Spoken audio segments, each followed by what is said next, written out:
ಮದ್ಯ ಸೇವನೆಗೆ ಹಣ ನೀಡಿಲ್ಲವೆಂದು ಹೆತ್ತ ತಾಯಿಯನ್ನೇ ಕೈಕಾಲು ಕಟ್ಟಿ ಹಾಕಿ ಕತ್ತು ಕೊಯ್ದು ಕೊಲೆ ಮಾಡಿದ ದಾರುಣ ಘಟನೆ ಬಾಗಲಕೋಟೆ ತಾಲೂಕಿನ ತುಳಸಿಗಿರಿ ಗ್ರಾಮದಲ್ಲಿ ನಡೆದಿದೆ. 28 ವರ್ಷದ ವೆಂಕಟೇಶ್ ಗಿರಿಸಾಗರ್ ಎಂಬಾತನೇ ತನ್ನ 58 ವರ್ಷದ ತಾಯಿ ಶಾವಕ್ಕ ಗಿರಿಸಾಗರ್ ಅವರನ್ನ ಕೊಲೆ ಮಾಡಿದ ಪಾಪಿ ಪುತ್ರ. ಶಾವಕ್ಕ ಗಿರಿಸಾಗರ್ ಪತಿ ಹಲವು ವರ್ಷಗಳ ಹಿಂದೆ ಮೃತಪಟ್ಟಿದ್ದರು. ಮಗಳನ್ನು ಕೂಡ ಮದುವೆ ಮಾಡಿ ಬೇರೆ ಊರಿಗೆ ಕೊಟ್ಟಿದ್ದರು. ಮನೆಯಲ್ಲಿ ಮಗ ವೆಂಕಟೇಶ್ ಹಾಗೂ ಶಾವಕ್ಕ ವಾಸ ಮಾಡ್ತಾ ಇದ್ರು. ಕಳೆದ 15 ವರ್ಷಗಳಿಂದ ತುಳಸಿಗಿರಿ ಗ್ರಾಮದಲ್ಲಿ ಬಾಡಿಗೆ ಮನೆಯಲ್ಲಿ ನೆಲೆಸಿದ್ದರು. ಆದರೆ ಮಗ ವೆಂಕಟೇಶ್ ಯಾವುದೇ ಕೆಲಸ ಕಾರ್ಯ ಮಾಡದೆ ಕುಡಿತದ ದಾಸನಾಗಿದ್ದ. ತಾಯಿ ಶಾವಕ್ಕ ಕೂಲಿ ಮಾಡಿ ಮಗನನ್ನ ಸಾಕಿ ಸಲಹುತ್ತಾ ಇದ್ಲು. ಆದರೆ ವೆಂಕಟೇಶ್ ನಿತ್ಯ ಕುಡಿದು ಬಂದು ತಾಯಿ ಜೊತೆ ಜಗಳವಾಡ್ತಾ ಇದ್ದ. ಜೊತೆಗೆ ಮದ್ಯಪಾನ ಮಾಡಲು ಹಣ ಕೊಡು ಎಂದು ಪೀಡಿಸ್ತಾ ಇದ್ದ ಅಂತೆ. ಗುರುವಾರ ಕೂಡ ಎಂದಿನಂತೆ ಕುಡಿಯಲು ಹಣ ಕೊಡು ಎಂದು ಪೀಡಿಸಿದಾನೆ.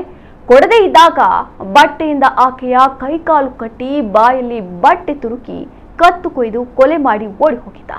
ಸದ್ಯ ಆರೋಪಿಯನ್ನು ಬಂಧಿಸಿರುವ ಪೊಲೀಸರು ವಿಚಾರಣೆ ನಡೆಸ್ತಾ ಇದ್ದಾರೆ.